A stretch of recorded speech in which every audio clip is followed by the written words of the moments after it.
नमस्कार बच्चों, मैं अर्चना राजकीय वरिष्ठ उपाध्याय संस्कृत विद्यालय हाथोज में प्राध्यापक विज्ञान के पद पर कार्यरत हूँ। आज हम कक्षा 11 में सामान्य विज्ञान विषय में अध्याय 3 संरक्षण नियम एवं टक्कर के अंतर्गत कोणीय संवेग संरक्षण नियम का अध्ययन करेंगे। कोणीय वेग संरक्षण नियम।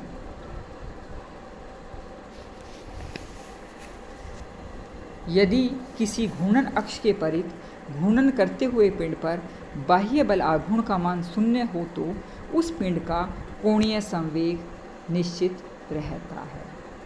ये हमने पहले भी पढ़ा, dl/dt। ये कोणीय संवेग अपॉन dt, ये जो कोणीय संवेग में परिवर्तन की दर है यह किसके बराबर होती है? बल आघूर्ण। लेकिन इसने कहा बल आघूर्ण का मान 0 है तो dl/dt का मान क्या रहेगा? निश्चित रहेगा। dl क्या है? नियतांक है यहाँ पर। तो पिंड की दो घूर्णन स्थितियों के लिए मान लीजिए पिंड की दो घूर्णन स्थिति है L1, I1 और ω1 कोणीय वेग L2, I2, ω2। यदि ये दोनों बराबर हैं तो I1 ω1 बराबर I2 ω2 बराबर रहेंगे। हम जानते हैं I बराबर mr², ये मान हमने रख दिया तो दोनों तरफ ये आ जाएगा। m1 m2 यानी कि m के बराबर हैं तो ये m यहाँ पर कट जाएंगे यदि बराबर होंगे तो r1² ω1 बराबर r2² ω2, ये नियतांक रहेगा। तो ओमेगा जो है कोणीय वेग, ओमेगा जो कोणीय वेग है वह बढ़ेगा। बढ़ाना है तो हमें क्या करना पड़ेगा? घूर्णन अक्ष से लंबवत दूरी को कम करना पड़ेगा, यानी r के मान को कम करना पड़ेगा। यही कारण है जब गोताखोर ऊपर से पानी में कूदता है तो अपने शरीर को मोड़ देता है। क्या करता है? अपने शरीर को ऐसे मोड़ लेता है। इससे क्या होगा? r कम हो जाएगा और ओमेगा बढ़ेगा। लेकिन जैसे जैसे पानी की गहराई में जाने लगता है तो वापस सीधा हो जाता है ताकि कोणीय वेग कम हो और कम बल से नीचे की तरफ गिरे। अब है सरल रेखीय या एक विमीय गति क्या है? दो पिंड जब एक सरल रेखा में गति करते हुए टकराते हैं और टकराने के पश्चात समान दिशा में गति करें तो एक विमीय या सम्मुख टक्कर कहलाती है। जैसे कि आप यहाँ पर देख रहे हैं दो पिंड, एक पिंड जिसका द्रव्यमान m1 है, जिसका प्रारंभिक वेग u1 है, दूसरा पिंड m2 है, उसका प्रारंभिक वेग u2 है। दोनों एक साथ एक ही दिशा में, एक का वेग कम होगा एक का वेग अधिक होगा तभी ये टकराएंगे। और टकराने के बाद यहाँ इसमें टक्कर हो गई है और टकराने के बाद दोनों एक ही दिशा में जा रहे हैं। टकरा जब भी सकते हैं कि u1 का वेग ज़्यादा हो और दूसरे वाले का वेग कम हो। टक्कर के पश्चात उसी दिशा में वेग ये v1 और v2 से गति करते हैं। संवेग संरक्षण के नियम के अनुसार टक्कर के पूर्व कुल संवेग बराबर टक्कर के पश्चात कुल संवेग। तो ये आ जाएगा m1 u1 plus m2 u2 बराबर m1 v1 plus m2 v2। इसके ऊपर सदिश राशियाँ इसलिए लिखा हुआ है m1। अब क्या हुआ कि ये m इधर ले आएंगे तो ये क्या माइनस में हो जाएगा और ये उधर जाएंगे तो ये माइनस में हो जाएगा। इस प्रकार ये समीकरण हमें प्राप्त हो जाएगी। चूँकि एक ही सरल रेखा में गति है तो m1 u1 माइनस v1 बराबर m2 u2 माइनस v2। इसी प्रकार ऊर्जा संरक्षण के नियम से भी हम इसको ज्ञात कर सकते हैं। टक्कर से पूर्व गतिज ऊर्जा और टक्कर के पश्चात गतिज ऊर्जा। टक्कर के पूर्व गतिज ऊर्जा का सूत्र हम जानते हैं 1/2 mv²। इसलिए 1/2 m1 u1² plus 1/2 m2 u2² बराबर 1/2 m1 v1² plus 1/2 m2 v2²। या हम जैसा कि हमने ऊपर किया था इसी तरह से 1/2 m1 और ये इधर आ जाएगा तो ये माइनस में हो जाएगा और ये इधर जाएगा तो माइनस में हो जाएगा। यहाँ पर 1/2 m1 कॉमन ले लिया और क्योंकि ये किस में है? स्क्वायर में है। हम स्क्वायर को खोलेंगे तो आप जानते हो u1 plus v1 u1 minus v1 ये आएगा। इसी तरह से इधर भी आ जाएगा दोनों का, ये हमने किया हुआ है इस तरह से, ये आ जाएगा। करने के बाद जो कटेगा उसको काट देंगे एक दूसरे से, इसको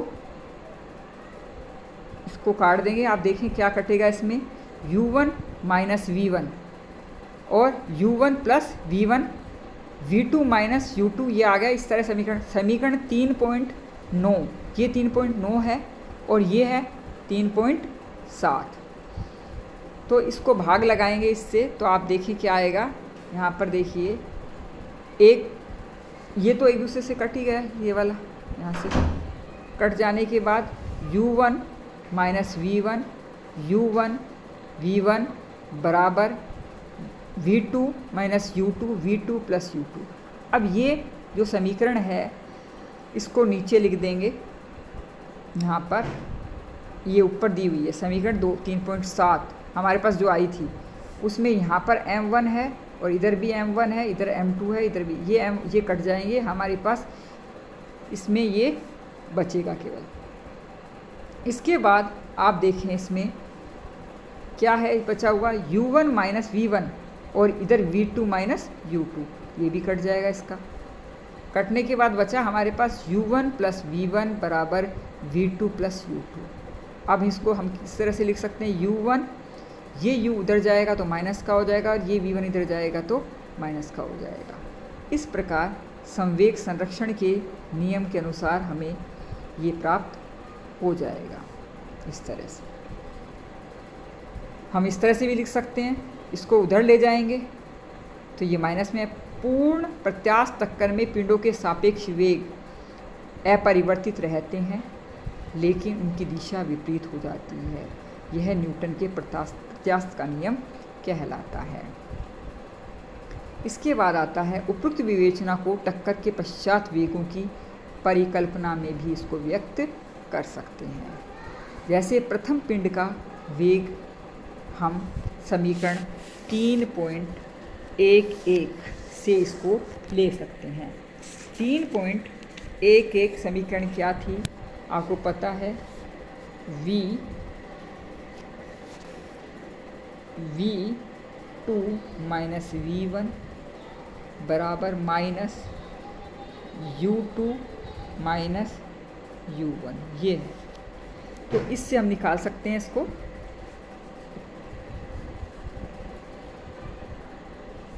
तो यहाँ पर इसके अनुसार इसको लिख देंगे, क्या आ जाएगा, v2 बराबर u1 plus v1 minus u2। v2 का मान समीकरण 3.7 में रखने पर, अब समीकरण 3.7 क्या है, ये m1 u1 माइनस v1 बराबर m2 u2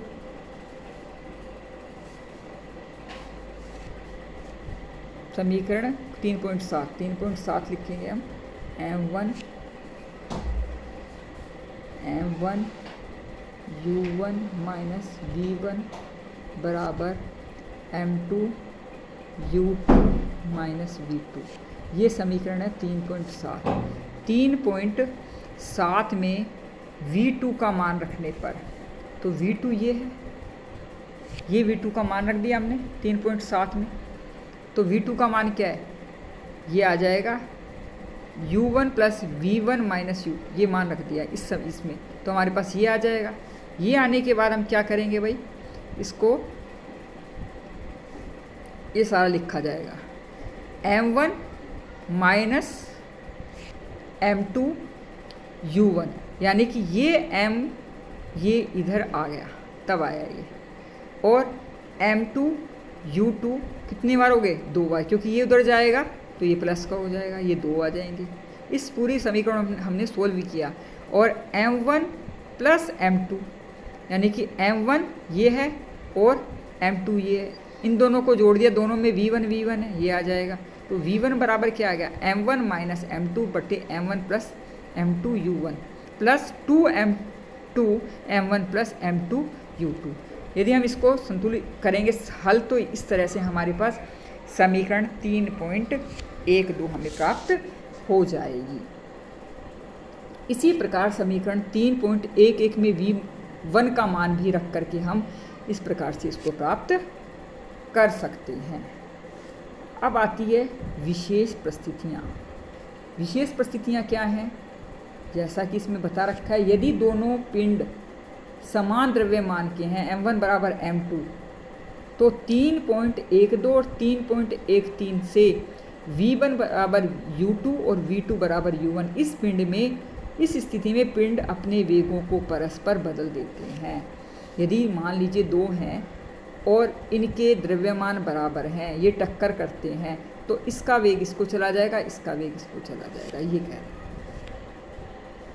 यदि दो पिंड, यदि m2 द्रव्यमान वाला पिंड क्या है, विरामावस्था में, अर्थात u2 क्या 0 है, तो समीकरण ये प्राप्त हो जाएगी हमें, और v2 हमें ये प्राप्त। पुनः यदि m1 बराबर m2 हो तो v1 0 है तो v2 बराबर u1, यानी कि ये एक गेंद है, ये इससे टकराएगी, ये m1 है और ये m2 है।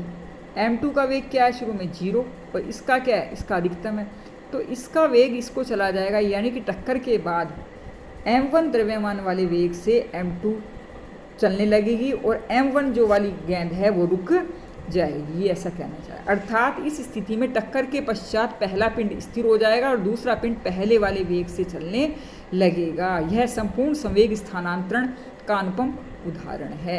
नाभिकीय संयंत्रों में श्रृंखला अभिक्रिया में न्यूट्रॉन की बौछार को नियंत्रित करने के लिए मंदक का चुनाव करने में इसका महत्वपूर्ण योगदान है। धन्यवाद।